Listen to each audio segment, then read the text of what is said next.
Hello and welcome to LFC Focus. Liverpool drew 2-2 with Bournemouth last night, which put a severe dent in their hopes for the top four. And first things first, I'm agreeing with everyone else. I think Klopp got it wrong with his tactics in this game. To make that defensive substitution so early on in the game when there's still half an hour to play and we're actually not dominating, but we looked in control of the match, was just so strange for him to do, because he's made these substitutions in the past, but they're often with about 10 minutes to go in the game when we do actually need to shore things up defensively. But with half an hour to go and with many more opportunities to score and consolidate our lead, I don't see why he chose to bring on Joel Matip for Felipe Coutinho. I can see why he brought Coutinho off. I know there are a few people who are saying that even if Coutinho's ill, there's still a reason to keep him on because he is our best player. But if he can't perform to the best of his ability and he isn't going to play like we need Coutinho to play, then there's no point leaving him on the pitch. But to bring on Joel Matip, I just didn't understand it. I'm not too upset about the fact we played three at the back because we have done that in the past in games this season, so I presume that Klopp has worked on it in training. It's not something that he will have just thrown his players into and hoped for the best. But the fact, again, that we chose to do it so early, it beggars belief as to why Jurgen Klopp chose to do that. And it just led to us inviting on pressure that we didn't need to actually deal with. I mean, when you compare how Liverpool tried to close out that lead and how Chelsea close out leads this season, because they have had a lot of games where they've only been leading by one goal and they have had about half an hour left to play where you might expect them to come under a bit of pressure.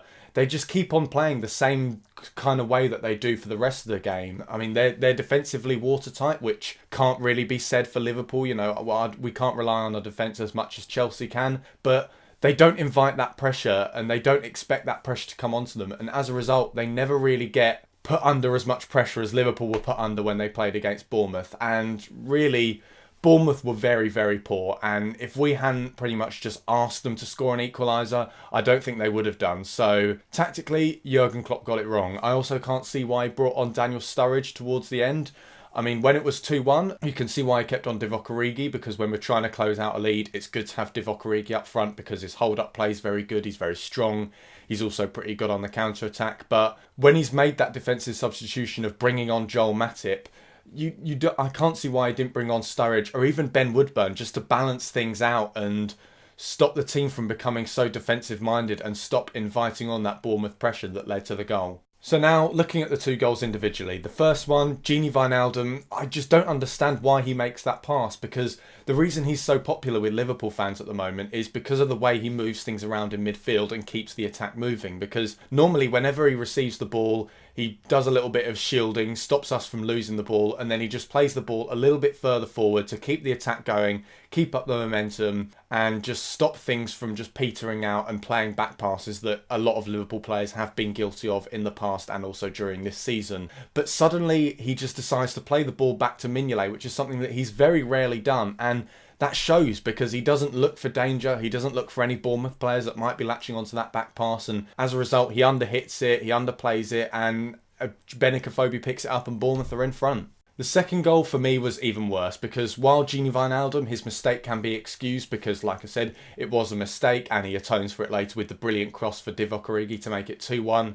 Ragnar Klavan, I don't understand why he loses sight of the ball there and just expects it to bounce away. You know, he just looks everywhere except where the ball actually is, and he doesn't. As a result, he loses his man and allows Josh King to get away and score the equaliser for Bournemouth. And to be honest, I really can't see Ragnar Klavan as a proper defensive option for Liverpool beyond the end of this season, because while he does have good games, you know, he performed well against Man City at Anfield, he's performed well earlier on in the season against Everton and against Manchester United at Old Trafford. He just has too many of these games where he has lapses in concentration, he doesn't look good enough when defending set pieces and defending loose balls or high balls into the box. And I can see why Jurgen Klopp wants to bring in another defensive option in summer who's a little more reliable, because with Lovren and Matip both being a little bit injury prone, they certainly have been this season, we can't have Ragnar Klavan as our third choice centre back when we have to rely on him so much, particularly in these really important games when we're fighting for the top four. So all in all, it was a very disappointing result for Liverpool, but going forward, with the rest of the teams in the fight for the top 4 still to play against each other, we can expect them to all start taking points off each other towards the end of the season. I'm not too disheartened because provided Liverpool use this as a reason to kick on and improve their form, particularly against the smaller teams like Bournemouth, we shouldn't be in too much trouble. So I'm still hopeful that we will get the top 4 at the end of the season and be playing Champions League football next year. And that's all for today's video. Thank you very much for watching. Don't forget to subscribe to the YouTube channel if you're new around here, like the video if you enjoyed it, and follow at LFC Focus TV on Twitter. And I'll see you tomorrow to build up to Liverpool versus Stoke.